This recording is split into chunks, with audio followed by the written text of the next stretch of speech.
സംസ്ഥാനത്ത് load shedding നടപ്പിലാക്കാൻ തീരുമാനം. വൈകിട്ട് 6-നും രാത്രി 12-നും ഇടയിൽ അരമണിക്കൂർ വരെയാണ് ലോഡ് ഷെഡിങ്ങിന് തീരുമാനമായിരിക്കുന്നത്.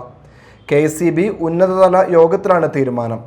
പീക്ക് അവറിൽ വാഹന ചാർജിംഗ് പാടില്ലെന്നും AC താപനില 24-നും 26-നും ഇടയ്ക്ക് ക്രമീകരിക്കണമെന്നും നിർദ്ദേശമുണ്ട്.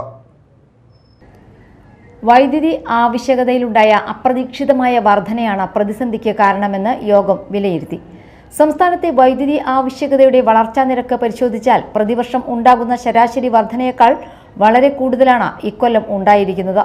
വൈകിട്ട് 6 മണിക്ക് ശേഷമുള്ള ഇലക്ട്രിക് വാഹനങ്ങളുടെ ചാർജിങ്ങും AC-യുടെ ഉപയോഗവും പശ്ചിമേഷ്യൻ യുദ്ധത്തിന്റെ പശ്ചാത്തലത്തിലുണ്ടായ പാചകവാതക ക്ഷാമത്തെ തുടർന്ന് ജനങ്ങൾ ഇഞ്ചക്ഷൻ പാചകത്തെ അധികമായി ആശ്രയിച്ചതുമാണ് വൈദ്യുതി ആവശ്യകത കുത്തനെ കൂടാൻ കാരണമായത് എന്നാണ് മനസ്സിലാകുന്നതെന്ന് ഉന്നതതല യോഗത്തിൽ വിലയിരുത്തലുണ്ടായി.